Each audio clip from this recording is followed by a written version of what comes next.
Hey everybody, it's Jim. Just a quick note, we try to highlight things as they're going on in the world, and sometimes that's just a big task because there's a lot going on, but it's hard to ignore what's going on in Hawaii right now. I think that needs to be called out, especially since so many indigenous native Hawaiians are going to be at risk of having their property taken by these disasters in the name of recovery. So looking at Charity Navigator, one of the 100% rated organizations is directrelief.org. So you can go to directrelief.org/emergency/Hawaii-fires, and the link will be in the show notes if you want to donate. Or, of course, mutual aid societies and direct donations to the people in need are always highly encouraged.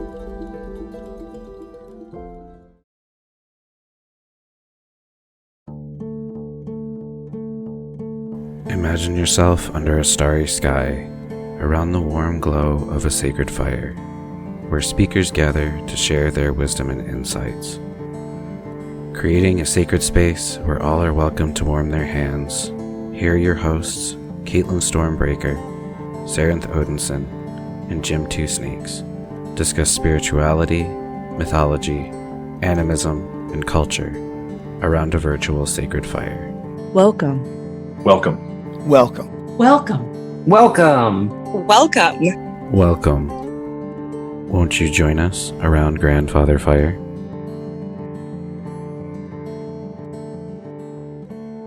Hail the crashing, thrashing storms, the sky split by Mjolnir's might. Storm Vatir circles and strikes. Lightning lays down lines. Rain splatters stone and steel. The bright beams break not night. Hooves hammer the heavens. Thunder thrums from them. Hail the whirling winds. The rain royals and rhymers ride. The storm Vatir sear and sing. All's welcome the waters. Welcome, everybody, to another episode of Around Grandfather Fire. You're listening to episode 116. I'm your host, Jim Two Snakes, joined as always by my good friend and co-host, Caitlin Stormbreaker. And that was a poem by Sarah, who is off attending a wedding today. So, hey, Caitlin, how are you doing? I'm doing good. I chose that poem so that it's like Sarenth's with here in spirit. And also because it's a poem about storms, and storms are fucking awesome. So, and if you poke around on our Discord, if you're familiar with some of our Discord peeps there, congratulations to Cabra. Yes, congratulations. So excited for you guys. But yeah, I've been doing really well. I hit a minor roadblock in the novel that I'm writing, but I figured out a process in which to actually, surprisingly, take a step back, take a few days off, not push through the roadblock like I normally would and get frustrated and mad and then scrap the whole story, and worked some things out and good. Threw out a lot of paper because I got frustrated with ideas, and then went on to crafting, and then found a bunch of spooky paper today that I'm really excited to use. So, well, that's awesome. Yeah, I worked out the issues. So yay, I did it. Yay! Moving on to Act 2, baby. All right. Yeah. That How are you, awesome. Jim? Doing pretty good. Just kind of processing through a few things. I've got a chance. I've been accepted into a program for advancement at work, so that's going to be taking up some of my time fairly soon. And yeah, maybe someday I won't have to work 2 jobs. It'll be fabulous. That will be a wonderful day to look forward to. I'm looking forward to it for you. So there'll be a little bit of a crunch in the meantime, but other than that, things haven't been going too bad. Good. Well, let's bring our guest in, a guest that I know Jim is really excited to introduce. For those of you listening, you may know her as the Bone Dust Woman on our Discord, also known as the Cunning Wīf. She deals a lot in death work and death magic and death rites and all things dead. And we're just really excited to have her with us. So hi, Heidi, how are you? Welcome. Thank you. I'm really excited to be here and talk about probably the number one thing that I'm most passionate about. So yeah, that's why we wanted you here. Yeah. So go ahead. Yeah, go ahead and tell us a little bit about yourself for our listeners that may not know you from our Discord. Tell us kind of how you got on this path, how you got called to death work and the things surrounding it. And yeah, just go ahead. Okay. Well, so it started a long, like probably 10 years ago. I kind of had this big initiatory experience. I went out of my body. I ended up speaking with a spirit, and she kind of just told me like, hey, it's time to stop messing around and this is what you're going to do, and just kind of get to work. But the problem was that, what she told me she wanted me to do wasn't super clear. And so I knew it had something to do with kind of decay, decomposition in like a natural, healthy aspect of it, kind of the necessary decay and decomposition that happens in forests. And, if you compost, you have an understanding of how decay is nutritive, And so I knew it had something to do with that. And so I kind of just sitting with it for a while, kind of exploring some things. And along the way, I found out about death doulas. And I was like, oh, maybe that's the kind of thing that I'm supposed to be getting into. And then my grandma died in 2019. And my mom had actually been to fewer funerals than I had at that point, just because I'd had some friends and some, schoolmates die and stuff. So I was more familiar with the funeral process. And so I ended up going into the meetings with my mom and my uncles, kind of helping them kind of guide them into making some choices and stuff. And my mom asked me to do the eulogy. And so I did that. And I really enjoyed it, being able to just kind of talk about my grandma. And because I loved her so much. I mean, she was one of my closest relatives. And so afterwards, my mom was like, you'd be really good at this. And I was like, Yeah. So I decided to just kind of explore it. I ended up getting a job at a pet funeral home, which is just the pet side of a larger family-owned company in my area.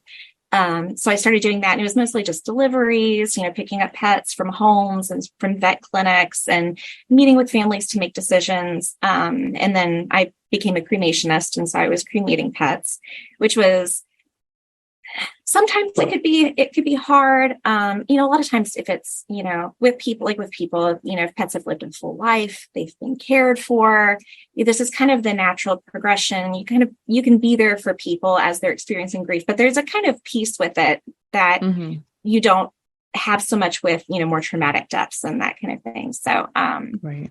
So I did that for a while. And then I was kind of in a place where I was able to start going to mortuary school. And so I emailed HR of my company. I was like, hey, I want to go to mortuary school. I would like to stay in the company, but I, also want to go over to the human side so I can start my internship.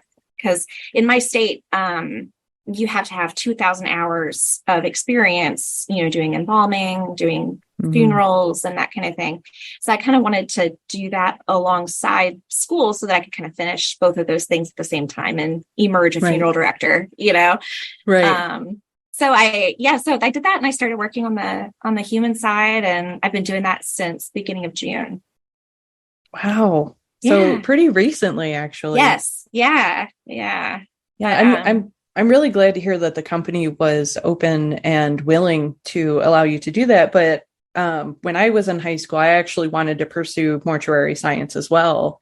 And I think our state is similar. I think it's somewhere around 2,000 hours that you have to get as training. And I went and talked to several of the funeral homes because I think I was a senior at the time. And I was like, I would like a job here. And they're like, we can't hire you. You would have to go to like Battle Creek or Fort Wayne or to a bigger city where they have, I hate to say it, but more traffic, because with the 6 funeral homes that we have in this little town, we're not working all the time. So we really can't afford to bring you on. And so I was like, wow, that's a lot for me to do at this age. So I guess I'm not. Right. Yeah. I mean, it can be kind of hard. And I know a lot of funeral directors are kind of ironically suspicious of people who want to be funeral directors, which is really strange. You think that they would, especially because a lot of funeral directors are they're getting older. There aren't as many people coming into the force. You think that they'd be more eager, but I think they're a little concerned about the kinds of people, and they kind of question motivations and that kind of thing. So they try to, but so going on the pet side was actually a great opportunity because it was a way for me to, kind of get into the company, get my foot in the door. They got to know me so that when I was ready to approach them, they already knew who I was and kind of, the kind of person I was and what my motivations were and everything. So it made it a lot easier. Yeah. So I kind of am interested in talking about where like your spiritual practice and your everyday work life, like where do they overlap and how do those things complement one another? And how did walking into the pet mortuary side of it affect your practice as somebody who is pursuing the more, I guess, a more esoteric path within paganism? Because death work really has only gained any steam within the last, I would say, 2 or 3 years in paganism, because death is such a difficult subject for society in general. So I'm just, even if I could throw a sub question in there, I'm curious too about how your spirituality affects your work in the sense that most of your, I don't know what you call them, guests, customers, whatever, they clients probably come from a more Judeo-Christian background. So how does that, how do you mesh together with that? So that's kind of a sub question I had there. Yeah, well, so I've actually been thinking about all of these questions a lot lately, because, we see a lot, there are lots of different, people who come in to us and lots of different families. And, most of the people, because I live in the South and I live, in the Appalachian South, most people are Protestant Christians. And so, there's a little bit of, sometimes there can be a little bit of tension there, when I don't quite I know where they're coming from, but I just don't share those values quite so much, there's such a big thing about the preservation of the body. And I'm the complete opposite. Like when I die, I want a natural burial. I want my body to decompose and become part of the earth, as quickly as possible. And I see that as a very positive thing. But, in Judaism and Christianity, the idea is to preserve the body, because the body is either, for Christians, the body is sacred. And especially, it's the same way with, in Christianity, a lot of their values spawn from Judaic values. So, it's just a very different thing. And it's like, okay, well, I understand, I can't understand that the body is sacred. We just have a different view about death and kind of how bodies must be treated in the process of death, kind of what the goal is. Right. It's almost like that you're trying to remove the hard line between the body is sacred, but the earth is also sacred. So entering the body naked, quote unquote, into the earth is a sacred act. Right. Yeah. And I just took a funeral intro to funeral service class, which was pretty much a history of American funeral directing.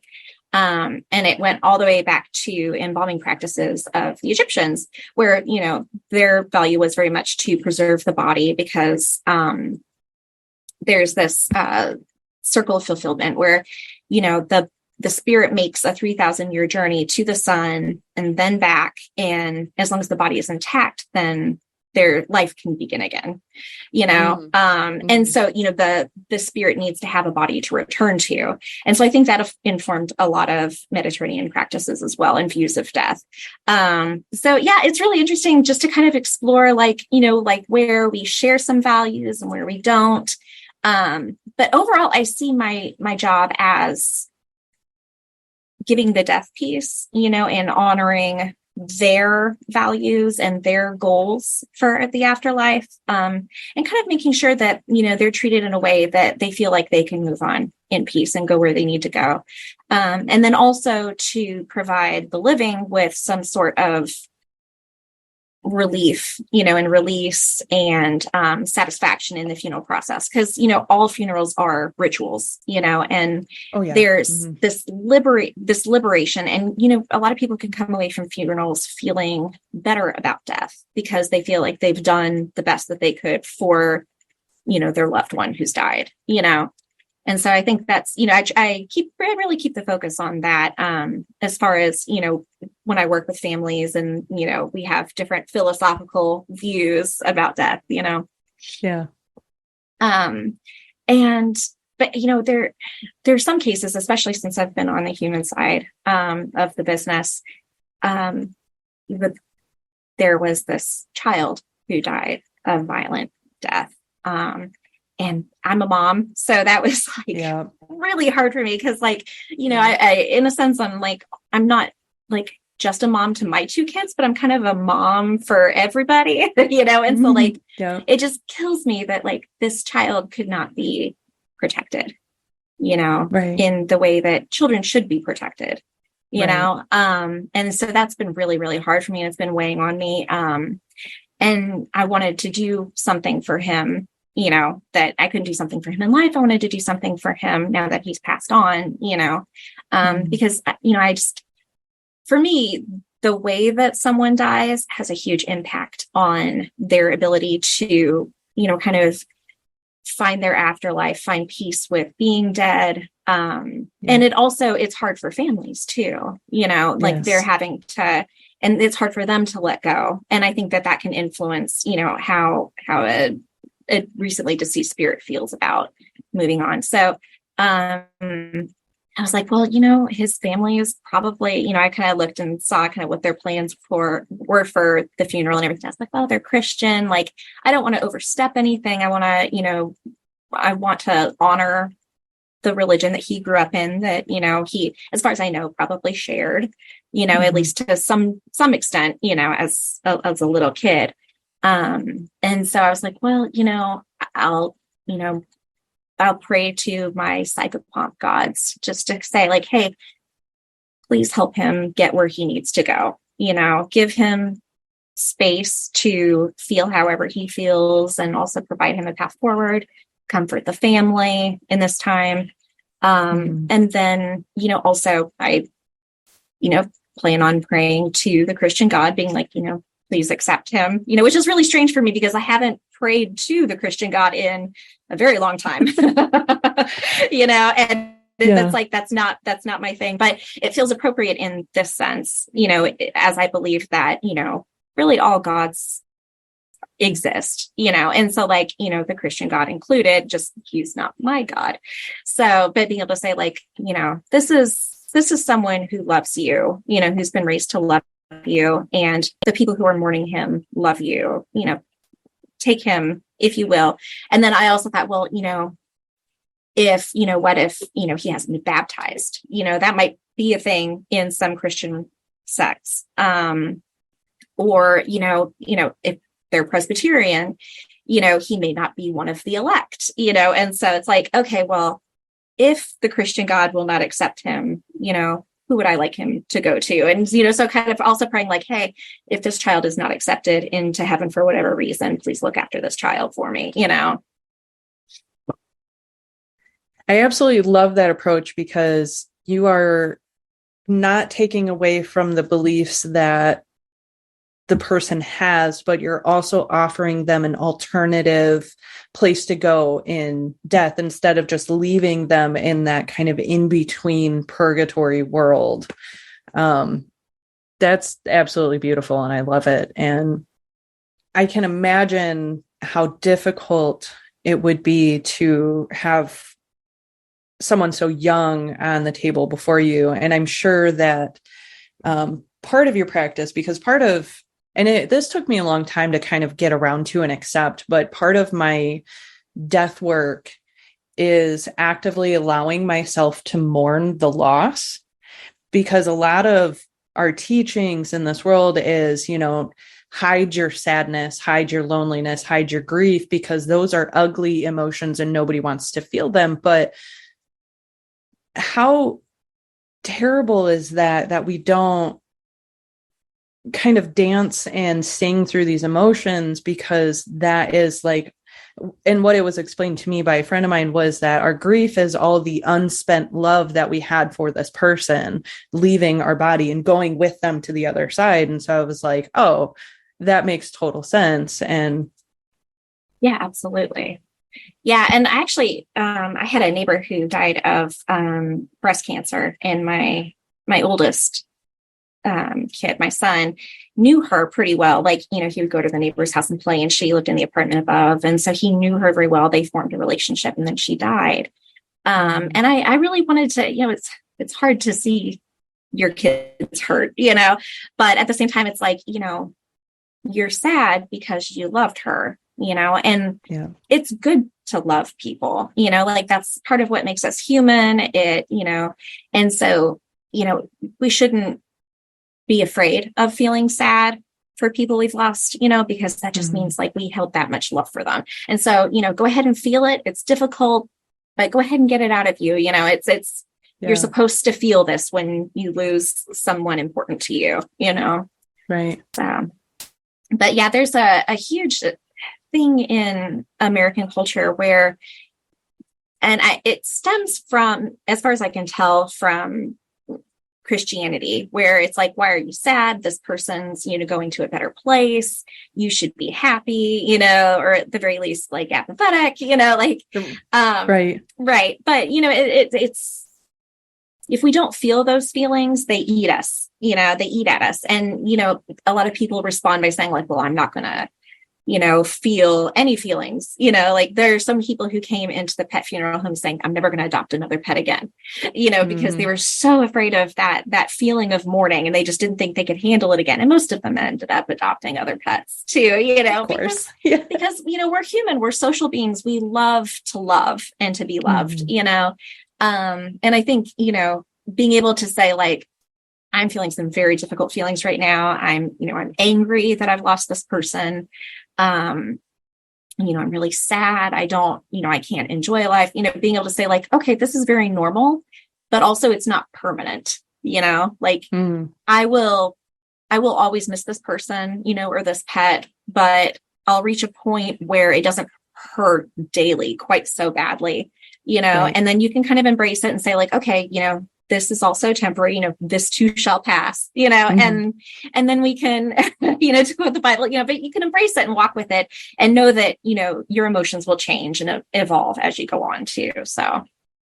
Right. And I think something that we as people are unable, or maybe it hasn't occurred to us very much, but during the mourning and the grieving process, is we're not just grieving the person that we lost, we're also grieving the person that we would have become had they stayed.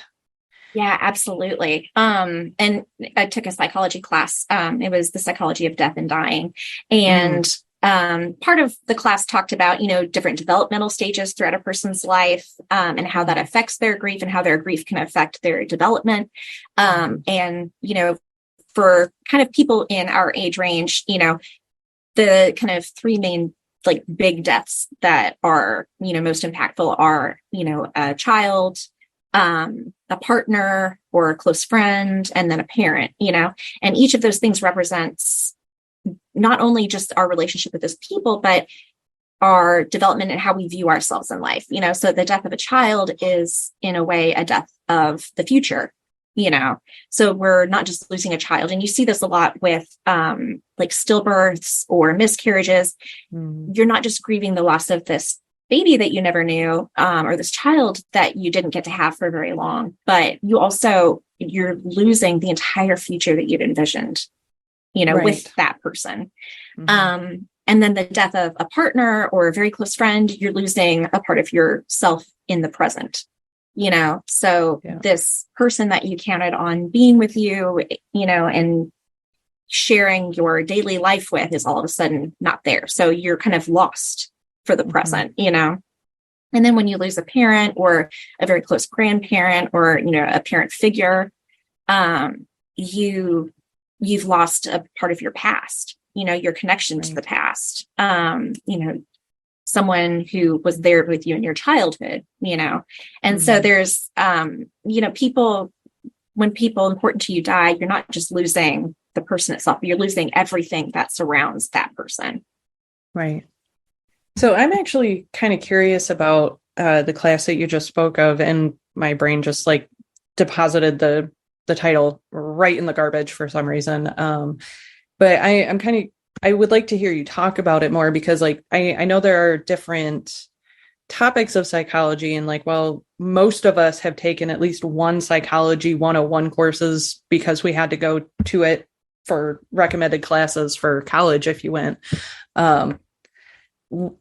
What was this class like, and how did it kind of inform the practice that you have spiritually? How did it change that from like more of like an esoteric sort of mind place for that kind of practice versus more of like a rooted in world kind of understanding of death and how it affects us and stuff? Yeah. So there's, psychology is, kind of it's daily life, it's our spiritual life, and so we talked about things like end of life care and hospice and palliative care. And then also, things like assisted suicide and euthanasia and stuff like that. And so, one of the things that was really driven home was how much people's, spiritual life is impacted by grieving and death. People facing death, or people who have, had to deal with the death of loved ones. And then also how your spiritual life impacts your view of death. And so they kind of feed into each other a lot. One thing was, it got a little spicy in the part about, assisted suicide and euthanasia. Some people are very much like, no, suicide is always immoral, and I think a lot of that for them is just the fear of death is really what it came down to. The worst thing that could happen to someone is for them to die, or for someone to experience the death of a loved one, so death in itself is a kind of evil for them, and then for other people, it's like, especially, I'm in this camp, for assisted suicide, if you're in so much pain, and you really don't have the hope of it ever getting better, death is really imminent, and it's like, what's the loss here? Like, do we really want to, push people, or do I, want to push myself to kind of go through this pain when I'm going to reach the same end? Or do I want to go ahead and, kind of make my peace, talk to my family about it, kind of go out the way that I want to go, Can I go out before I'm like, can I not become a husk of a person? Right. Can I go out before Right. I'm just a shell of an existence? And I'm with you on that, because I watched my best friend battle cancer for 6 years. Yeah. And by the end of it, I couldn't even recognize her. And if assisted suicide was something that was on her mind, I would have, at the time, I would have told her, absolutely, don't think I'm going to think any less of you because you chose this. Right. And I know that's a super unpopular opinion, maybe less so within the pagan realms. But if it is like a guarantee, it's only downhill from here, there is no coming out of it kind of thing. Like you have days, weeks, maybe a month to live. Yeah. That's what I would choose, because I wouldn't want to suffer. And I definitely wouldn't want to drag my family through that. Well, and just to be clear, I think we've hit it pretty accurately, but I just want to state out clearly that we're not talking about all situations. We're talking about situations where death is imminent, where it's a time that would be appropriate for planning. You've consulted with a psychologist or a counselor or a therapist and your family and all this other stuff. So that's not, I just want to make a distinction between that and other situations, just for the sake of argument. Right. Yeah. And we did talk about the Death Care or Assisted Suicide Act. I can't think of what it's actually called. I think it's the Death with Dignity Act, so DWDA in Oregon. Which, I know a lot of people had a lot of anxiety about it, and valid anxiety is like, what if people are coerced?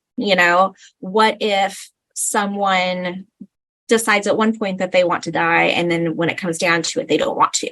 They change their mind. And so, I mean, those are all very valid fears, because, especially like in this country, we value, personal choice and liberty and, and there are, that those are things that could happen, but I think, having read about, the Death with Dignity Act, it does the very best that I think a law can to prevent that,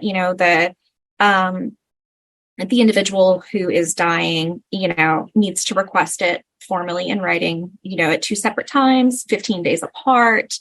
If the physician feels that, there's something psychologically happening or, socially happening where they're being coerced, they can, get a psychiatrist or psychologist involved who's separate from it, to kind of take a look at the situation, and so there are several hoops to jump through. And at any point, the person who, is exploring this can say, whoa, I don't want to do this anymore, and so I think that's a really good way to approach it. Of course, nothing's ever going to be perfect, but I think that's a really reasonable way to go about doing that and making sure that, everything's being checked off, people are being looked after as much as possible.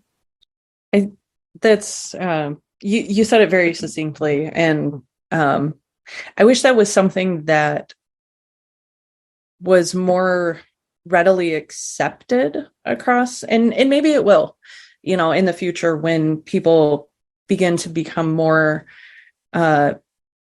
comfortable with death and the fact that it is kind of in a symbiotic relationship with life, which kind of leads me into my next curiosity. One of the things that you talked about is the dream of opening up a totally green funeral home.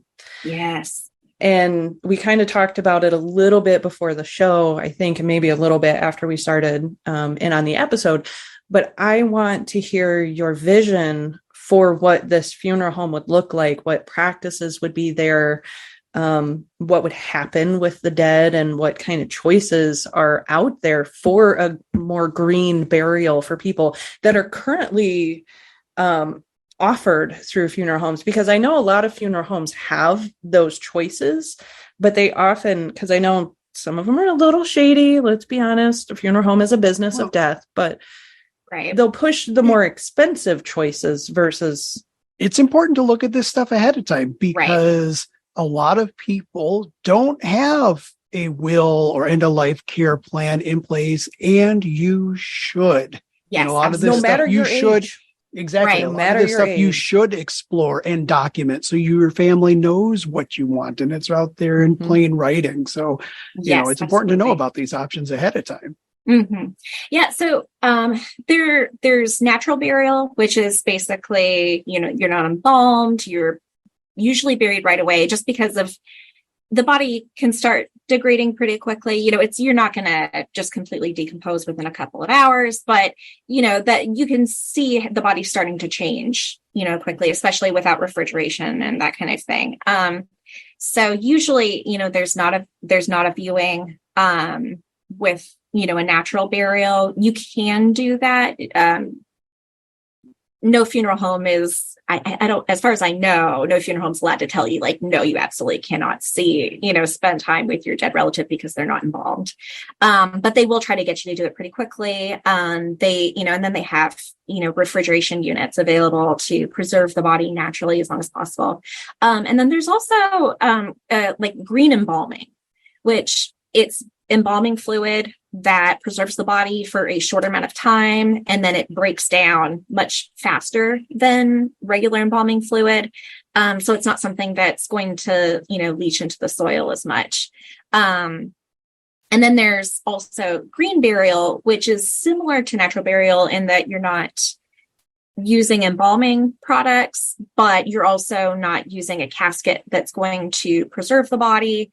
You'll go with something like a wicker casket made out of willow and seagrass.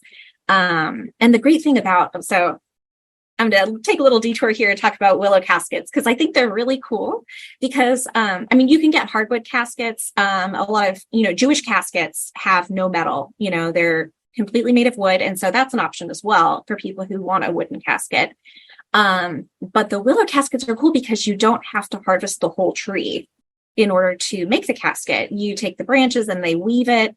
It kind of looks like a picnic basket. And, which is kind of cute. Like my sister said that. And I was like, kind of teasing me because I said I wanted it. I was like, yeah, no, like it'll be like a picnic when I die, But that's adorable. It just reminds me of like the kind of crappy wicker chairs that grandmas from the 50s used to have on their front porch that would fall apart over time and like I just did a quick Google search. Yeah.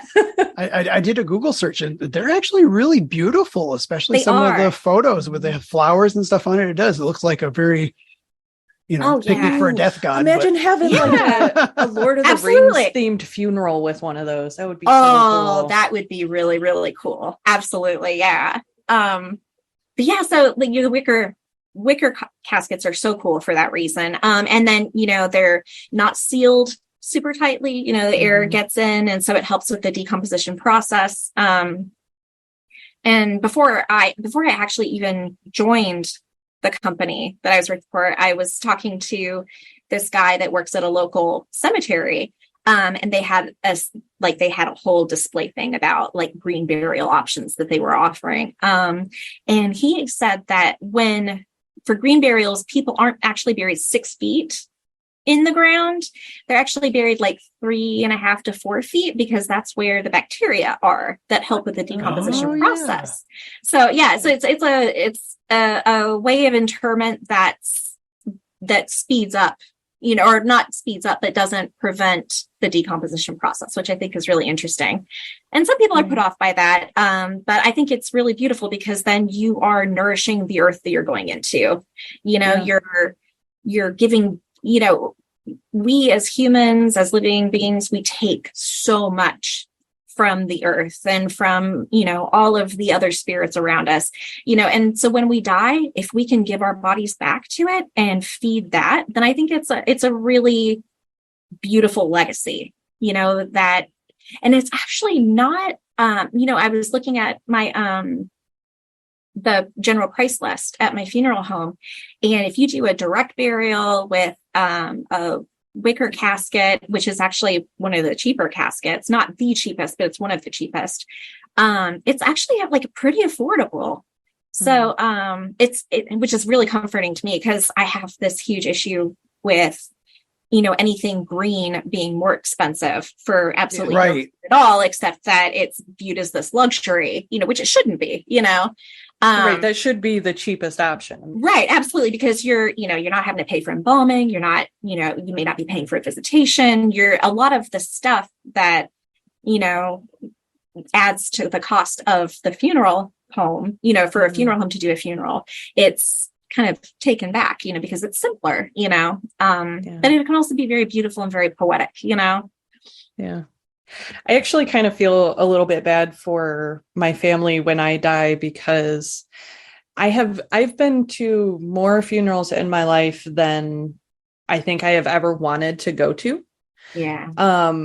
Of all different flavors and varieties. And I mean, a lot of them were of the, you got to do the viewing and visitation and the little ceremony where you have the priest up there talking and telling stories and you have family members and then you go to the cemetery and bury them and blah, blah, blah. And then you all go out to eat somewhere, which is, the pretty standard practice. Right. But some of my most favorite, I guess, funerals that I've been to are less centered around the act of burying the person and more about celebrating them as a person in your relationship with them. Yeah. And absolutely. so, I mean, this, like, I knew green burials existed, but I didn't know exactly what they were. Right. So the fact that you have to get me in the ground as fast as you can, it like bodes really well for me because I'm like, I want you all to go out to a bar and sing like sea shanties and Irish songs and get drunk and tell stupid stories about me and just have a good time. Oh, yeah, absolutely. Oh, yeah. Don't worry about that because my gods and ancestors will take care of me. You guys don't have to worry about that. Well, this is like great information. Yeah, because I was just thinking the same thing, Caitlin. Like, now I know the terms even direct burial, willow casket, and looking at some of the ordinances here in Michigan, for example, as long as you're outside of a city or a village, you can have a burial on private property. So like, put me in the backyard next to the dogs and the cats, roll a rock out of the cornfield for a headstone, and let's call it even. Yeah. We're good. Yeah, it's the same in Virginia. There's no law about, no law barring people from burying family members on their private property. And so you can still have family cemeteries. And, sometimes, if that land is sold, it's still, protected. Like, I mean, you can do things legally to ensure that that happens. But I know, along the Blue Ridge Parkway, there's it's this one little stopping point, and there's an overlook where you can see everything, but there's also this little family cemetery. And one of the coolest things is that the family members or the descendants of these people are still able and still do inter their family on that little plot. If they have them cremated, they'll have the remains, buried there or scattered there on this family plot. And it's not very big. They just got this huge tree and this little fence around it. And I'm like, this is like the coolest thing. Those are the cemeteries that are most likely not haunted. Right. Because all those dead know each other, their family. I mean, some of them may not like each other very much, which might scoot them onto the afterlife, which is fine. Right. Yeah. But they're the happiest cemeteries. Right. And, I do think that there's kind of, at least me, spiritually, I, feel like there's some type of connection that's maintained between the spirit and the body after death. It's not necessarily that people are confined to them, because after death, everything becomes more fluid. But, people can, the dead, that's an anchor for them if they want to come back and see their descendants or, and still engage in the world. And, so they can kind of pass through, and that's a place for them to be, to interact, and so, actually visiting graves is important, because that is a way for you, one of the ways where you can commune with your dead.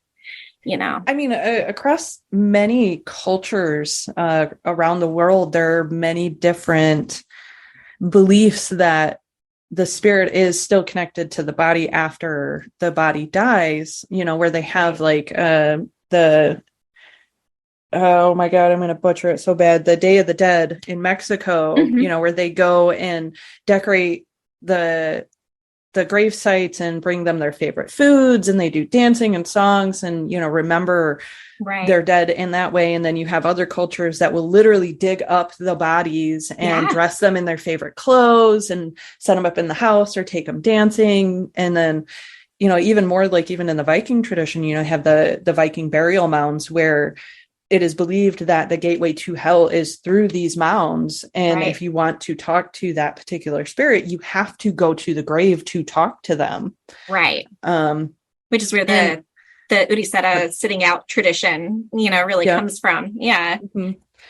And I remember when I was still working at the greenhouse, the girls had some of the girls that worked there are from Mexico. Their father had died, and shortly after my grandmother died. So funerals and death was kind of like on their mind at the time. And when I came back to work after my grandmother's funeral, they asked me about it because they had never been to like a white person's funeral before. And they're like, what is it like? And I was like, because they were surprised that I was home so early, so quickly after the funeral. And I was like, well, explain to me what yours is. And they're like, we we hold vigil for like 7 days. Right. Like somebody has to be awake in the house for 24 hours. All the mirrors have to be covered. We have to burn certain candles and say prayers and all this stuff. And I was like, wow, I feel kind of gypped. Right. Yeah. A little bit. Yeah. With our watered down fucking burial practices. What the shit?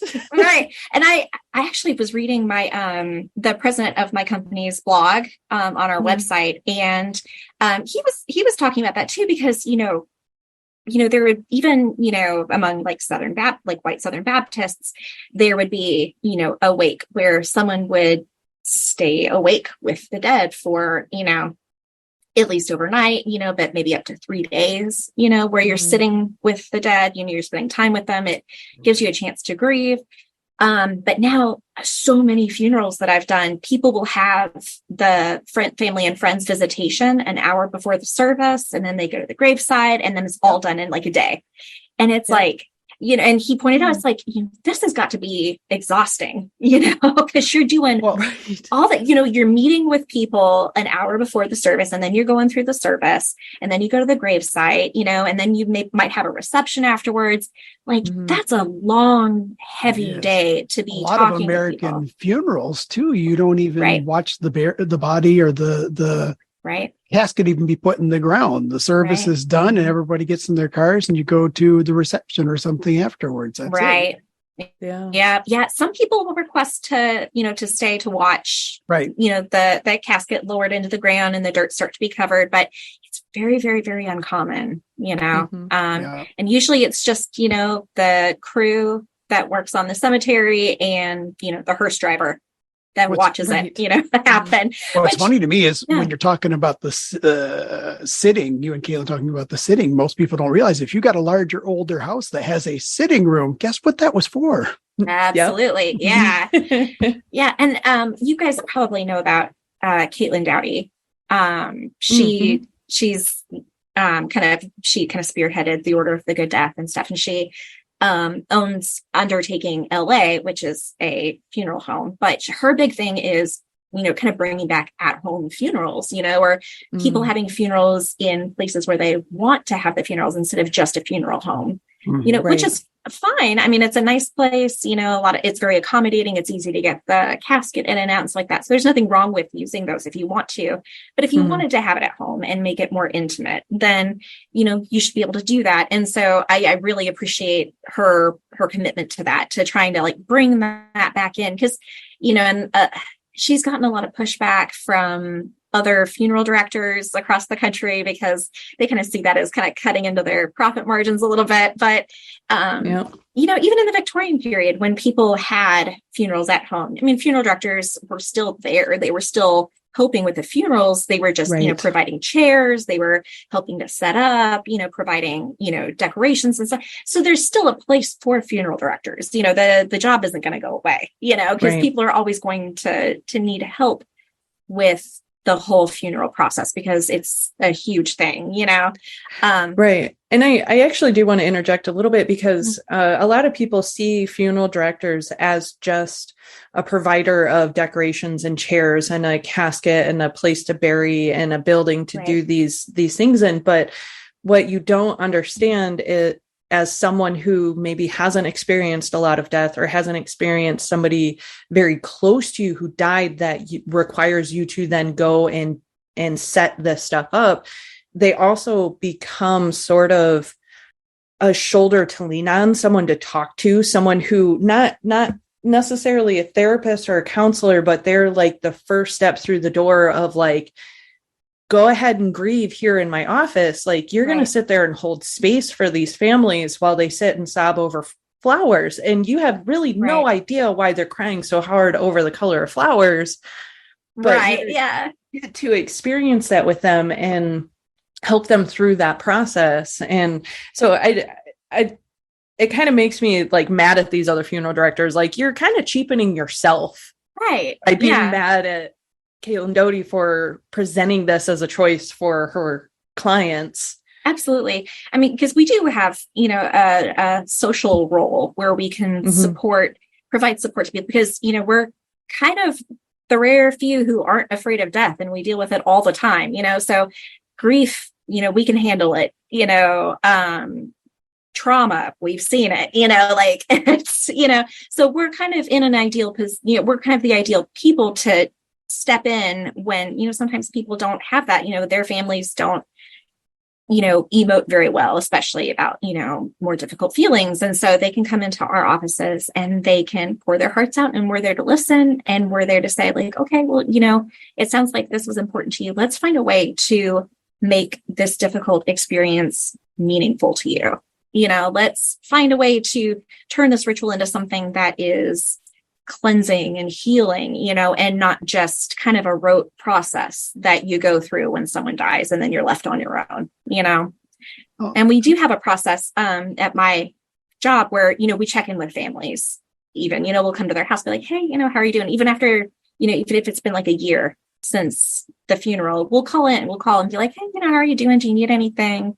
Are you struggling, with the grief? We've got some resources that we can give you, which I think is really nice. And that's something that I really appreciate about my employer. And one of the reasons that I wanted to stay with them is because I felt like they took that role very seriously, It's hard because, I can understand somewhat where some of the older, especially the older funeral directors are coming from, because a lot of people don't know that even though it might be a local family funeral home, a lot of times behind the scenes, there's a big corporation that has just kept that name. Yes. And so they're pushing for their own profit margins. Right. And so the funeral director sometimes can get caught in a delicate dance of trying to serve the family, but also keep corporate interests off of their back. So like, I feel for them. That's not an easy place to be in. It's like any other service, industry where you're got, some person in a suit you never met that's shouting about profit margins. And you're like, I got a widow crying here. Can we Can we show some humanity? First, yeah. Yeah.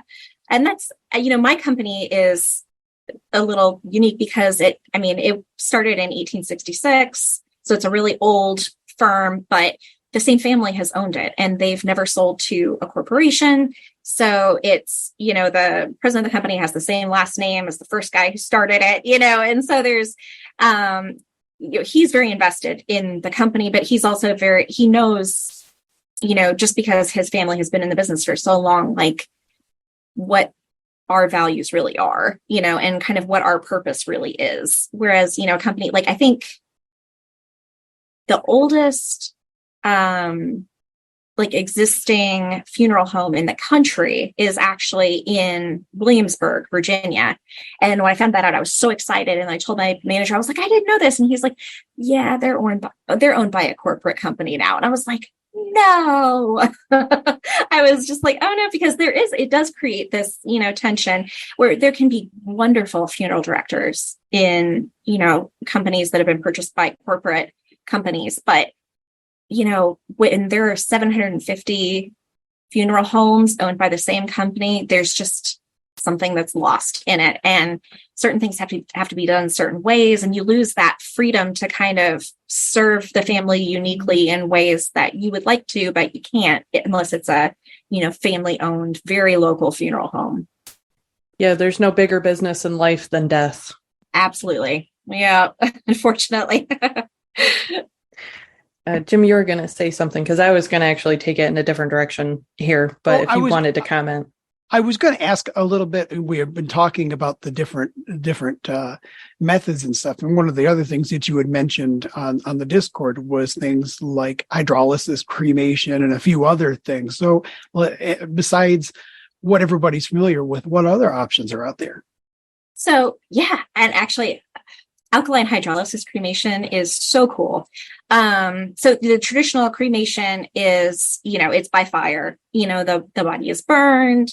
And fire cremation it's not the very worst thing that you can do. Most of the gases are destroyed in the process. It's like a kind of a process of sublimation where, you've got the solid matter and it's turned into a gas, and then it gets funneled through the machine into another chamber where the gases are broken down further. And so things like, there's some emission of like mercury, which is a heavy metal, but it's really negligible compared to, other sources of, pollution.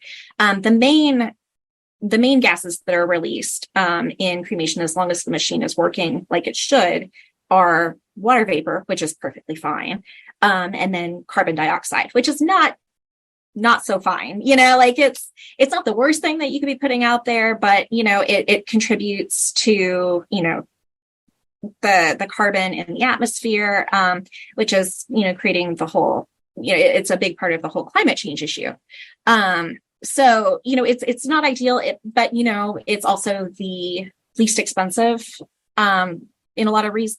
Although actually I priced it out at my company, and the natural burial with the wicker casket is pretty competitive with, pretty comparable to cremation. So that is an option. It's not drastically more expensive than that. But alkaline hydrolysis cremation is amazing because there are no carbon emissions. What it is, it's basically this metal tube with like a kind of cage with holes in it, to allow for things to come in and out. And the only things that cause the breakdown of the body are hot water and agitation and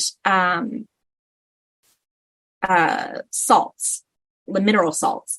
And basically that's all put into the machine. The body is dressed, either the body is nude or is dressed in silk, which breaks down in the cremation. So you can get these, very nice silk dressing gowns if you want, if you want to spend that for that process. And then it takes probably 4 to 6 hours. So it's just a little bit longer than fire cremation. You end up with the bone matter left over where you can, it can dry out, then it can be processed into the powder and you can do whatever you want with it, either, place it in a columbarium or, bury it or scatter. It's a lot faster process than I thought it'd be. Yeah. It's about 4 to 6 hours, which, it's not even all day. So you can do probably a couple a day, depending. But the coolest thing about alkaline hydrolysis is that the effluent, which is the kind of liquid stuff, that's everything that's been broken down. So, the body that's been liquefied along with the mineral salts and the water, all of that is not only non-polluting, but it actually makes a great fertilizer, which is so cool to me because, a lot of firms that have alkaline hydrolysis machines, they can donate it to farms. And so your body is like feeding crops, so like you're not only nourishing, wild. Yeah, you're not only nourishing the earth, but you're also like feeding people, It's like a very pagan thing to do, to put yourself back into the food cycle. Yeah, absolutely. I actually just had a silly image pop up in my head. It's like some like suburban housewife out watering her garden and someone peeks their head over the fence and is like, Nancy, oh my God, your garden looks so great. What is your secret? And she's like, oh, Grandma Mary. Absolutely. And she's just got like a little tin, like coffee tin can. Like See, Caitlin, my brain went to like, you're in a supermarket and somebody walks up next to you and says, excuse me, I think my uncle's spirit's in your corn on the cob. Right. Yeah, absolutely. Yeah. Or the farmer's market, Yeah. Yeah. Oh, so, Uncle George is definitely in this tomato. Look at the schnoz on that guy. Right. Yeah, absolutely. It's kind of like it, I had a coworker where, I mentioned it because I was all excited about it. And he was like, yeah, but you tell family what happens and they're going to be immediately turned off to it. I was like, I think it's all in the way that you present it to people, and it's the type of person, like if someone's very traditional, they're probably not going to go for it. But, if someone's, looking for, a greener alternative and you say like, look, you're not only are you not polluting, but you're actually helping, then, or, the family can also opt to have the effluent used in their own garden, like you said, Caitlin, and so it's like this way to kind of maintain a connection and see how life is, propagated from, it comes from death, and death is an essential part of the process, and I think that's a really helpful way to view it, that I think can actually probably bring families a lot of comfort, Right. Because I've been thinking about death a lot over my practice and path as a pagan and polytheist in general. And I have been trying to disseminate why death is such a taboo subject within people's lives when it is the only certainty at the end of it. Like it is the one thing in your life that is going to happen no matter what. So why the fuck are you so scared to talk about it? Why the fuck are you so terrified to approach this subject? And some of the things that it came up with were, well, because it hurts and it sucks to lose the people that you love and have around you. And what I've kind of begun realizing is that with our current practices, one, a lot of people don't have like an ancestor veneration at all anymore. Right. You know, like you might have a picture of Mima up on the shelf, but like you don't really talk to her anymore. You just threw a picture up there and walked by her. You know, there is no Right. continuation after death. You know, they're just gone. And then on top of it, the cycle is ended because they're put into the ground in these iron caskets to where the body cannot physically return to the earth until, you know, 100, 200 years from now, when the casket finally breaks apart and whatever's in the casket can finally get out. You know, so I think this would be something that would kind of help the cycle return to more of a balance of a life, death, life, death, life, death cycle. Right. Yeah. And actually it's even harder nowadays, since probably the Victorian period, because not only are people placed in metal or wooden caskets, but they have vaults that the caskets are placed in. And so it's like concrete closing up, you know, this iron casket that's closing up a body. So that body's going to decompose no matter what, but it's never going to become part. Yeah, it's never going to become part of anything else, you know, unless someone makes the decision to open it up and, you know.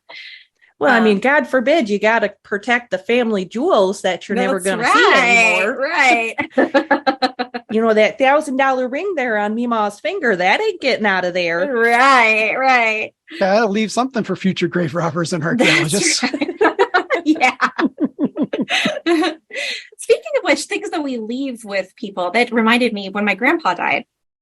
I thought it was really interesting because I'd been to a lot of, you know, Baptist and Methodist funerals in the past, but, and I hadn't really seen this. I mean, you know, people leave jewelry that belonged to the dead and stuff like that. But, at my grandpa's funeral, and my family's, from the Mountain West, and they're predominantly Mormon, over there. And so it was really probably my first Mormon funeral that I've been to was for my grandpa. And my grandpa wasn't very religious, but it was, you know, it was a cultural thing, you know, like this is how funerals are done. But not only did, like, you know, we put things in his casket, but they were like practical things, like his fishing pole and like a wrench, and like, cause he worked on cars and, you know, things like that. And so it was like, it really kind of hit me how much we still hold on to like really ancient traditions of burying the dead with things that they are going to need in the afterlife, you know? And so it's like, you're making sure that like, hey, grandpa's got his fishing pole so he can like enjoy going fishing, you know, he can catch fish to be nourished, you know, and that kind of thing. And so it was really kind of nice to be able to see, like, even though I didn't necessarily, you know, ascribe to that religion, there was a way where we were all kind of still sharing similar values, and some similar practices were being held that kind of knit us together in a way, you know? Yeah, I don't need anything in my casket when I die. I mean, maybe some coffee beans. Yeah. And a stuffed black cat. That's all I need for now. I mean, later on I might get more pets down the road, but for now, just a stuffed black cat, because she's going to die before me anyway. Right. Yeah. And some people actually, we've had quite a few people who've brought in their pets, and then the reason that they want the cremated remains is so that they can be buried with their pets, which I thought was really sweet, you know. That is very sweet. Yeah. And so that was really sweet. But I also think, like, you know, you don't necessarily have to bury things with people, because there's a very rich tradition all around the world, like, you know, in places like China, where you burn offerings and they go to the other world, you know, so you can, you know, I'm thinking specifically of Joss paper, you know, paper money, where they burn the money, that money is translated into the other world. And, you know, then the dead can use that as currency, you know, in the other world. So there are lots of things, you know, where, you know, if you burn offerings, then that can go to the dead, and lots of other ways too. There's even another culture that I remember reading about, and for the life of me, I cannot think of where it comes from. Maybe it'll spark something in your memory, Jim, but they left the dead out in the desert to be consumed by carrion birds. Yes. As a way to carry the spirit back into the sky. So like they wouldn't even bury their dead for like, right. I think a whole year. Tibet, right? Tibetan sky burial. Is that what you're talking about? That's one of them, but there's another one where they literally just leave them out in the desert versus putting them in like a cave up in the mountains, like wide open. Like I know the Tibetan sky burial, which I thought was cool as shit, by the way. Right. Yeah. But yeah, that's a way to, but that's another way to nourish life, the carrion animals, they, take care of, they limit, pollution, from the body, like bacteria and stuff like that, that could get in the groundwater and make people sick. But you're also feeding them, you're contributing to their life and their life cycle. So, that's cool too. So I actually had a curious question kind of pop into my head early on in this conversation. And maybe it hasn't happened with the people side of the funerary work, but maybe it's happened with the animal side. Have you encountered a spirit or an individual who doesn't have any family, who doesn't have somebody to care for them, and they end up with like a pauper's burial? And how do you as a spirit worker handle situations like that? Because normally in death situations, though we don't do it as much as we used to, the caring for the soul was often put to the family. But with you being a spirit worker, and I guess putting this little noodle in your brain for future instances, like how would you approach a situation like that as a spiritual worker in a funerary position dealing with a pauper? Right. I haven't seen it so much. I mean, I've only been on the human side for about 2 months. Yeah. I was gonna say 8 weeks or so. Yeah. But, I mean, on the pet side, we would get, pets who were euthanized, and they would kind of have communal cremations where they're all kind of cremated together. And there were a few cases where, we would get pets from the local wildlife center, or not pets, but animals from the local wildlife center, where they would be rescued, but they couldn't be saved. Right.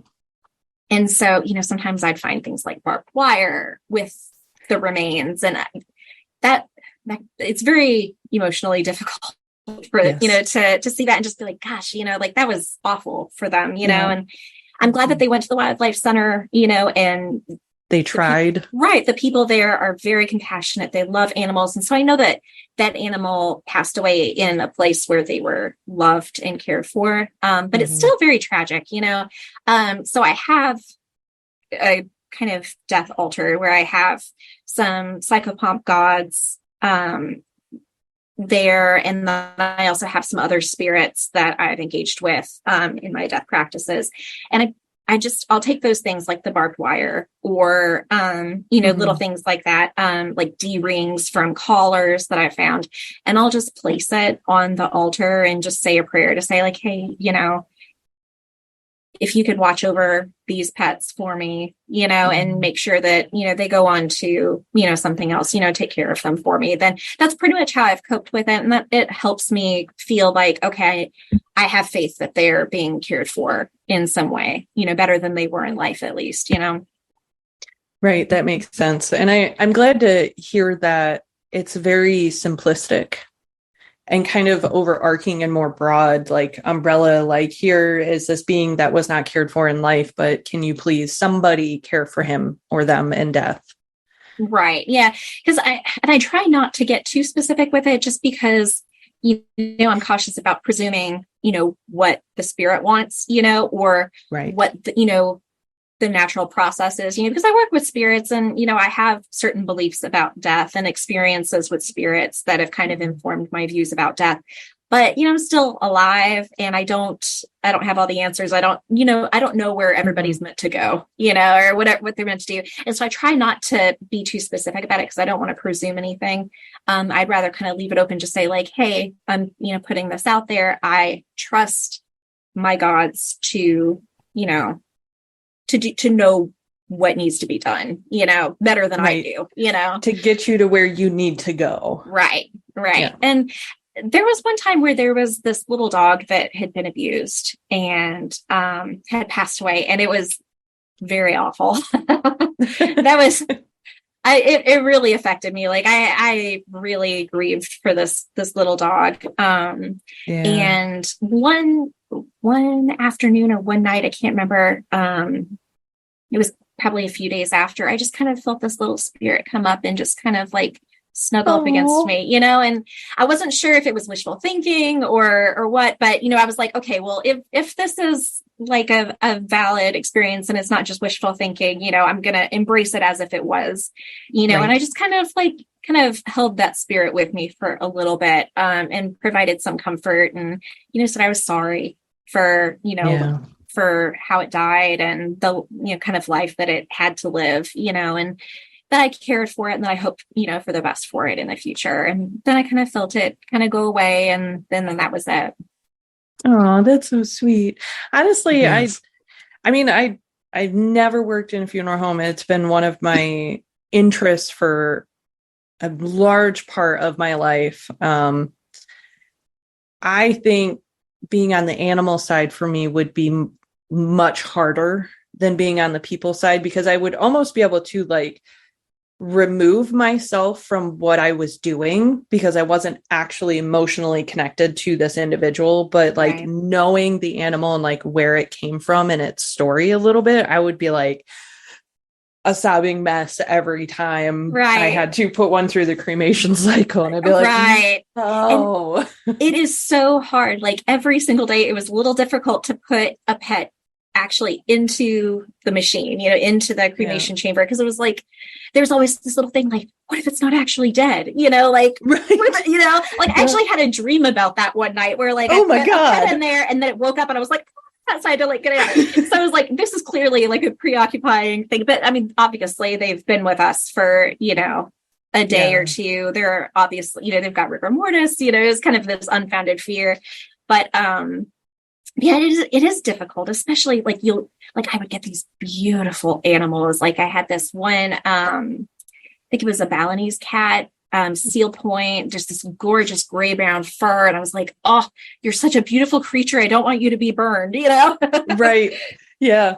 But I mean, how do you suggest taxidermy to the owner that is like... Well, actually, so some owners would actually call us and ask us if we taxidermied pets, which we didn't.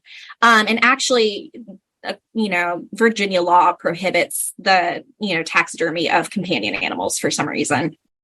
Weird. Which, interesting. Right. Like, I don't really get it, because if you can cremate a raccoon, but you can't cremate your dog, like, how is that? You know, like, I don't get it. But so as soon as I snuggle with my raccoon, I can no longer have it. Yeah. As soon as Mr. Crunchy comes inside, you're not allowed to. Right. Yeah. And so it's a weird law. And I hated, well, actually what I would do is, you know, if anybody called and asked, I was like, well, we don't taxidermy pets here, you know, you can call a taxidermist and, you know, talk to them about it. And then, you know, just kind of leave it, because that was kind of outside my wheelhouse anyway. But and if someone, you know, taxidermist wanted to do something, you know, under the table, then that's up to them, you know. But we would get some interesting requests, you know, like people wanting their pet's paw you know, severed in order to keep it, which, you know, we couldn't do that either. It's mostly because we had no way of actually preserving it, because we don't do taxidermy. We don't have any embalming fluid. So there was really no way to do it. So it's like, if you want to do that, you'd really have to do that before you bring the pet to us, you know? Yeah. So. Actually, it does kind of lead me to question, because Caitlin, you were talking about having an emotional response. And since you got into this industry and you kind of made this your focus with death work and funerary stuff, is there anything that you do as a practitioner for extra cleansing, protection, or is it to the point now where it's like it's such a familiar thing that you don't feel like you need anything extra? Tell me a little bit about that sort of thing. I kind of embraced that, you know, because I know in a lot of religions, death is a polluting thing, you know?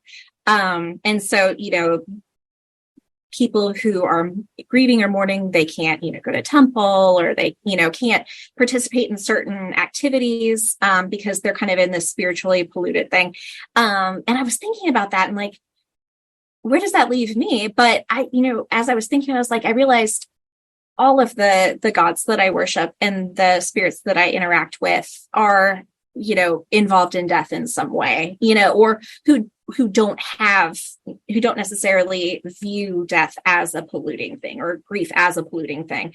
So just because of kind of how I practice and who I worship and everything, it hasn't really been an issue, but I have thought about it. It's like, are there some gods who like don't want to have anything to do with me, like just because I'm like so embroiled in this thing that they find deeply offensive. And I'm like, there might be, and that's kind of thing okay. I was actually the thing that I would be more concerned with, I think, than being around death or psychopomps or anything like that.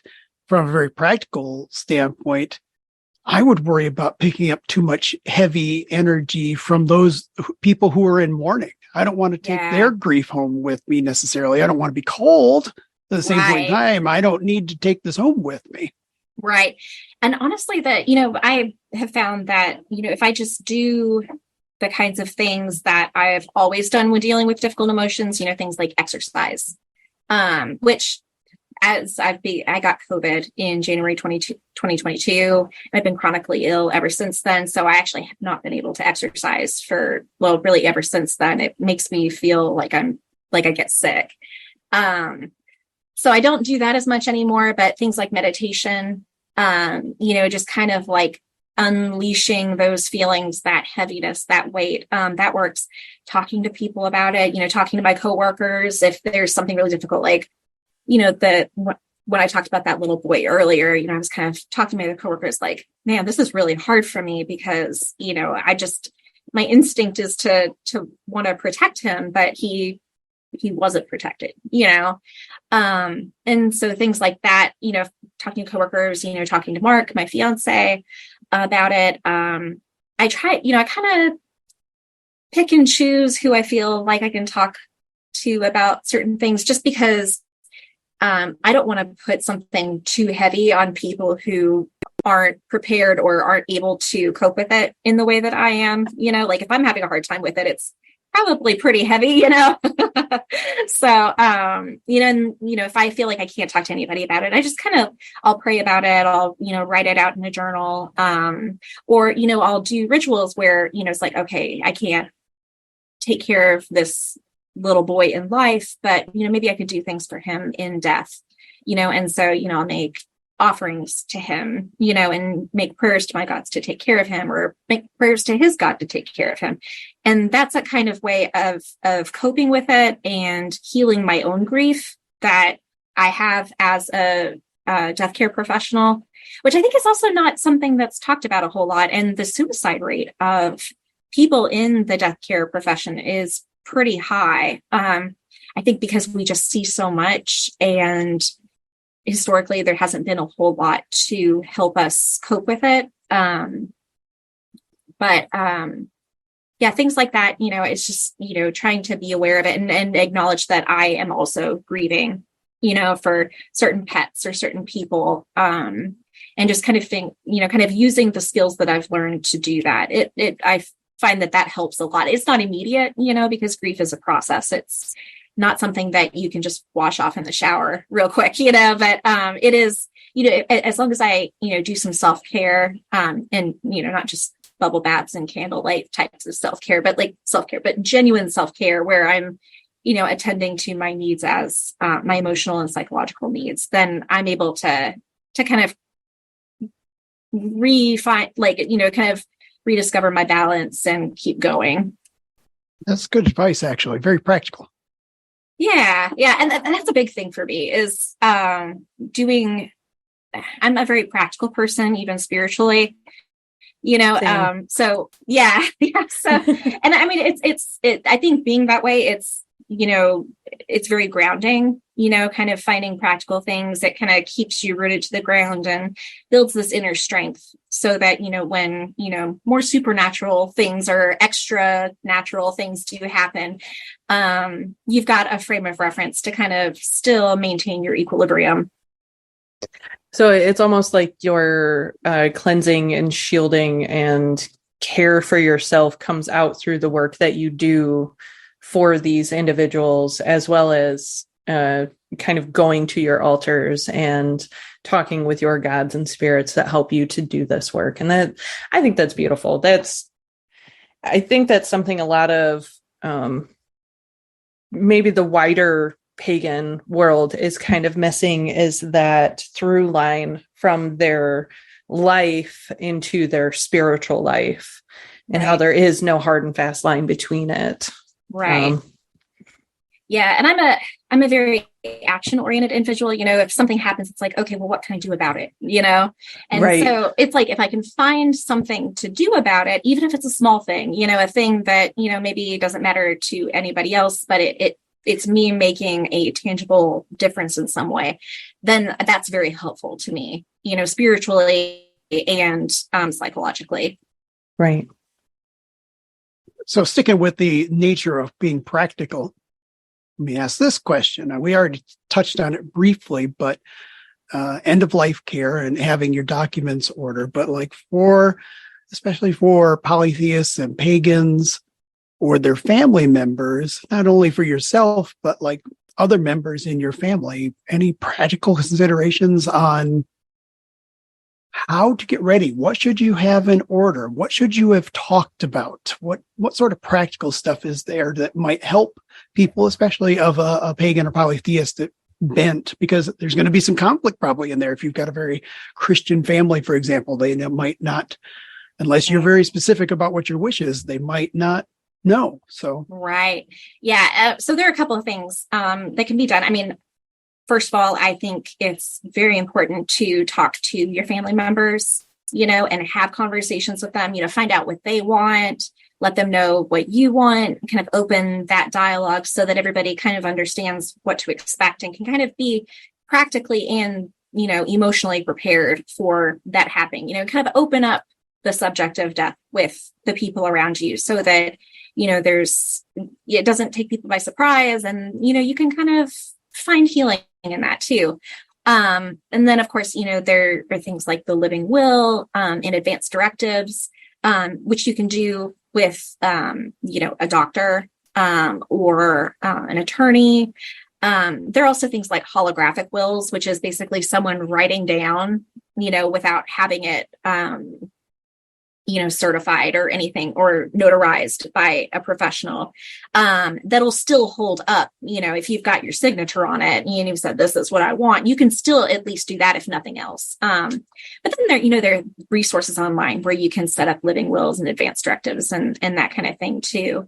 And those are all so important, because especially for advanced directives, it not only covers kind of what you want for post-death, but also how you want to die. So, things like DNRs, which is do not resuscitate documents. If you have, a terminal illness and you start to die, if you have a DNR, saying like, do not bring me back, then they will not bring you back. You will be allowed to die when it happens, instead of being brought back and then having to, suffer the repercussions of having died briefly and, your body continuing to break down and all that stuff. So those are very, very, very important. And then, just regular wills, for after death, how you want your estate to be handled. You can put, how you can actually go to a funeral home at any time. Any funeral home that you'd like to use, and you can set up a pre-arrangement. And they'll keep that on file. And we check those all the time. Whenever we go to pick a person up from a hospital morgue or from a home, we get their name, their birth date, social security number if they have it. And we check our pre-arrangement files to make sure that they haven't already made arrangements. Because if you don't have that, then it's really up to the family, and we kind of have to go with what they want, and some family members may have different ideas. It can cause, I know with, some families, certain individuals want to do cremation, like with my grandma's funeral, for example. My grandma told my mom specifically that she wanted to be cremated and she didn't want a big deal to be made of her funeral, right? And so my mom was like, Mom said that she wants to be cremated. And one of my uncles said, I think she was just being humble and didn't want us to, have the expense of it. So because we couldn't get everybody to agree on cremation, then we ended up having this very expensive burial. And, it wasn't necessarily what grandma had specifically said she wanted. If she'd made pre-arrangements though, then it would say, well, she said she wanted to be cremated. So this trumps everybody else's feelings, So yeah, definitely, coming up with a will, considering, I think mostly advanced directives are for people who are facing, terminal illnesses or chronic conditions that will eventually lead to death. But you could always, talk to a doctor and be like, or look it up on the internet and say like, hey, is this something that I can do while I'm still alive and well, and kind of look into that too. And then, making pre-arrangements at funeral homes if you'd like. And you can always, some people will make pre-arrangements with our funeral home and then, their families will want to, have another funeral home. Maybe they've moved since then and they, want to deal with things locally. And what we'll do is we'll just send the pre-arrangement files over to that funeral home and they can carry it out. Nice. And so, that's always possible too. So if you're afraid, like, well, I don't know if, I actually want to use this funeral home or if it's going to be practical for my family, there are ways to get around it, but it's always good to be prepared. One thing I discovered yesterday, and I mean literally yesterday, just by happenstance, and I think it probably applies to other people too, something to check out anyway. I had an optional life insurance policy that I had signed up for with MetLife. Not to promote, if they want to send me a check, that's great. But otherwise, but I don't know. I'm thinking probably other life insurance companies might have something similar where when you signed up for an optional policy, they give you free access to planning documents. So it was really neat. I went last night and I was looking at it, and with just a simple few questions, it'll fill you out your basic forms, creating even living trusts and end of life care and advanced directives and stuff, all for free as part of the life insurance plan, which I thought was really awesome. So if you have a life insurance plan through your workplace or something else, you might want to ask. There might be something available for you too. Absolutely. Yeah. And, HR can provide you with any of the contact information for, if you're like, well, who do I contact for that? They'll be able to help you out with that too. Yep. And that's a great resource because, there's a lot of people just don't know where to start, and having a life insurance policy is also really important if you've got people in your life who you want to make sure are taken care of, and you don't have, other financial means to ensure that, if you've got children or you've got other relatives that you're caring for, making sure that they're going to be taken care of when you pass is good too, Yeah, it was one of those things. I hate, it's one of those things nobody wants to think about, but at the same point in time, I was like, I need X amount of additional life insurance because should something happen on one of my long commutes to work or something, I don't want my remaining family to have to worry about paying off the mortgage on the house or funeral expenses or anything else. So for, fairly low amount, I was able to pick up some additional insurance. So yeah, nobody likes to think about that stuff, but it can happen to any of us at any time. Oh, absolutely. Yeah. I mean, one of my first experiences with death was two girls in my school. They were older girls. They were a few years ahead of me.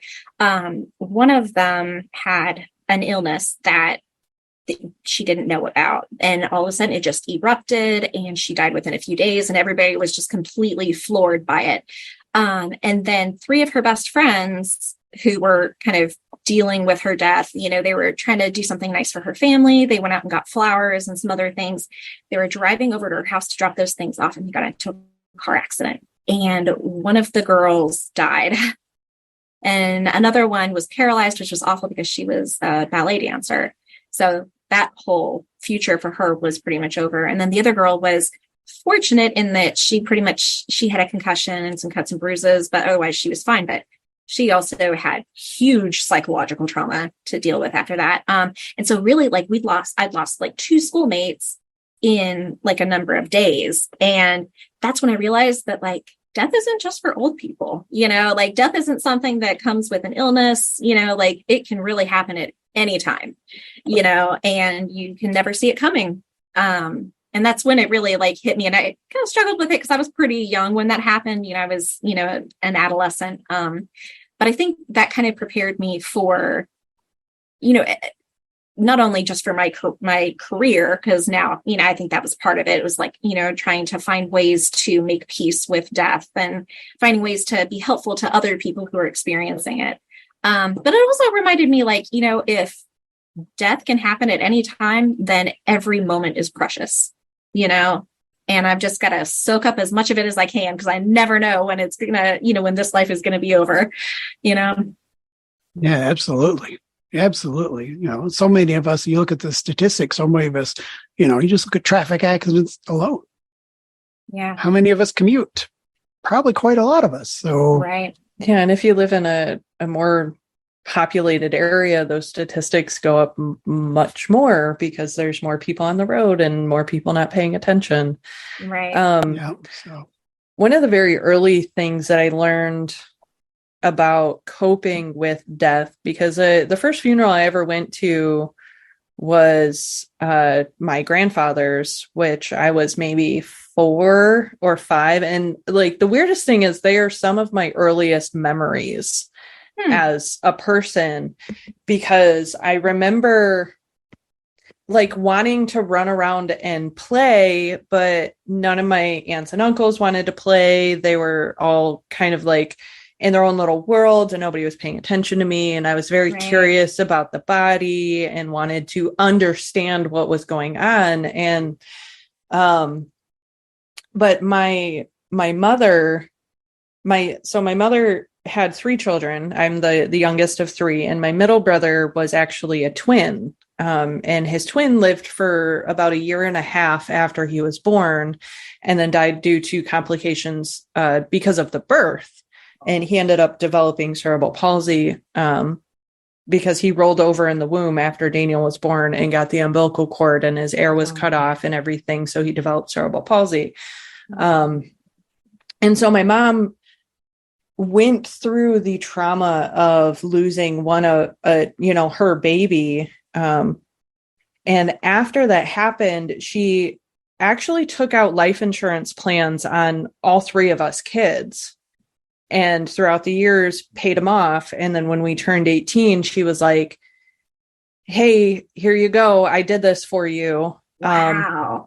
Here's your life insurance plan. It's this amount." And actually, when I got married to my husband, that was when she gave me mine, because she was the beneficiary on mine for the longest time, because I didn't get married until I was like 26, 27, something like that. Right. So when she handed it to him, I was like, oh, that would make sense that he would then become the beneficiary for it. Right. But I think as people, not even necessarily as pagans, to help us become more comfortable with the idea of our imminent demise is to create these documents, to create these living wills, to create these trusts, to make sure that we're not just leaving behind, trauma and sadness and grief. We're also leaving behind the comfort that we are able to take care of our loved ones even after we die, because we took care of all of this stuff for them. Right. Before we went. Yeah. Yeah. And that's honestly, like, I feel like that's a great coping mechanism that your mom had. Like, I feel like, a lot of, because I've heard, it's terribly traumatic to lose a child, and I had a client back when I was doing marketing stuff, which is what I did before I joined this industry.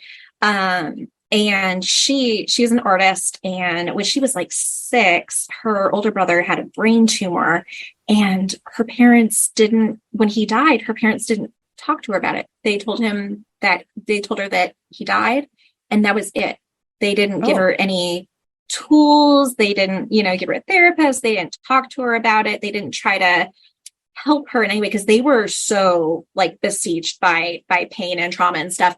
And so it took her forever to get to a place where she could like cope, where she felt healthy about it. You know, like it was a hugely traumatic thing for her. And now she's, she's an artist who helps cancer patients or, people in remission to do kind of like art therapy type stuff to kind of work through their feelings. Beautiful. Yes. Like she's wonderful. And she found a way to like kind of take what she learned, about how like art, the practice of art can itself be very healing. And then, you create these beautiful things that bring joy to other people. And then, she's able to pass that on and help people who are also going through their own, types of grief and stuff. That I remember that story and I was like, oh my gosh, like they really all of them had trauma, but they kind of made it worse by not addressing it with her, So I think, the fact that your mom was like, okay, I'm going to learn from this and I'm going to find a way to protect my kids, who are still living and give them those gifts. I feel like that's like just a really, I don't know how she was about the death otherwise, but it seems like a very like healthy, practical response to it, I mean, his diagnosis from birth was pretty severe. Like they knew he wasn't, if he had a life, his quality of life wasn't going to be super great. So she had all of that time to kind of grieve and mourn all of that. And then, I mean, she rarely ever talks about it. And even if I bring him up, she kind of like curtails the subject and kind of shimmies out of it and is like, okay, let's go do something else. I don't want to talk about that. And it's been,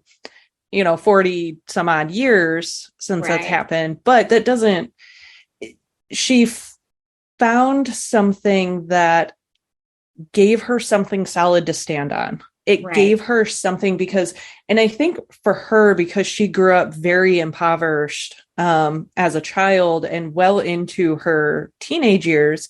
So it made her very wise and very frugal about money to make sure that all of her needs were met. And that was something my parents provided for all three of us kids, were making sure that our needs were met. When it came to financial things. So like, I know this was her way of like, it's kind of morbid to think about a mother buying a life insurance plan on her children. But knowing her story and where it blossomed out of is truly a beautiful thing. And I was brought to tears. I was like, holy shit, Mom, like, really, you did that for all of us? And she was like, well, yeah, it sucked. I didn't know what else to do. But it is beautiful. Yeah, it's beautiful and practical. You did a good thing. Yeah, there are definitely worse ways to cope. Yeah, absolutely. Absolutely. I do want to point out, we have been going on for almost 2 hours now, and I know you have a very busy life and schedule, so I don't want to keep you for too long. Yeah, I was going to ask if there's anything else that we hadn't talked about yet that you wanted to make sure we talked about, or you mentioned your blog earlier, so re-mention it now. Oh, okay. So I actually have two blogs. One is on Pagan Square. It's called Scattering Violets, and it's specifically about death practices, kind of things I'm learning as I'm going along, and also, but all from a polytheistic perspective. And then I have my personal blog. It's the windseye.com. So wind plural, or wind not plural. What is the word I'm thinking of? I can't think of it. That's THEWINDSEYE.com. So yeah. But that's kind of an overarching blog, just kind of anything that I've been thinking about, preoccupied with regarding paganism, witchcraft. Sometimes death work kind of sneaks in there too, even though I have the other blog for it. But it's but it's kind of just generally like my practices and my beliefs and musings. That's awesome. I love the name of your first blog, by the way. It's Scattering Violets. Yeah. So I love it. Yeah, Mark actually suggested it because I had Hob and Broom, which is more of like a domestic hearth cult focused blog. And I was like, I feel like I've really kind of run this topic dry. I'm not really feeling inspired by it. I kind of want to focus on, death work and that kind of thing, because that's what I'm really starting to focus on a lot more now in the rest of my life. He was like, well, there's violets in Roman culture were very much tied to the dead. They were given at altars for the dead and that kind of thing. So I was like, oh, okay, actually. So we kind of talked about it a little bit, and that's where I got the idea from. That's awesome. I like it. One last question there. I want to take, since you're talking about a little steer out of the death care work for a little bit. What kind of other stuff are you into? So I'm really into divination. I experiment with all different types of divination. Seromancy, which is candle wax in water, and it's kind of an oracular practice where you pour the wax into the cold water and it forms a shape, and you kind of interpret the shape, kind of like you would with tasseomancy, with tea leaf readings kind of thing. And then I also work with different types of tarot cards and oracle cards, and runes. So that's something that I work with, which kind of crosses over a little bit, because you can divine with the dead as well as, right, the gods. So that, there's a tie in there. And then I'm also just really interested in, how to live my animistic beliefs, in practical ways, and kind of explore folklore and see how, those express polytheistic ideas that were carried through, in more subaltern ways. It's because as Christianization happened, people weren't really writing about polytheism anymore because the ruling class was predominantly Christian and reinforcing Christianity. But, folk stories held on to various beliefs. And so I like to go into folk tales and stuff and kind of peer through them and kind of pick them apart and see, like, okay, so what kind of information are we getting from these stories? How do they tie into sagas and stuff? And, what does that tell us about polytheistic beliefs in the past and how we might be able to make sense of them today or utilize them today? And then I'm also really focused on just localized polytheism. I live in South Central Appalachia and I love the mountains. And so I'm always exploring, my relationships with my environment, and the gods and spirits that I meet here and that I worship, and just kind of sharing that aspect of it. Very much focused on my own experiences, but hopefully in a way that kind of encourages people to explore their own environments and find meaning in those ways. Those mountains are so old, there's a lot to interact with too. Yes. Yeah. The Blue Ridge Mountains, which is, the one of the two mountain ranges that I have here. It's like the second oldest mountain range in the world.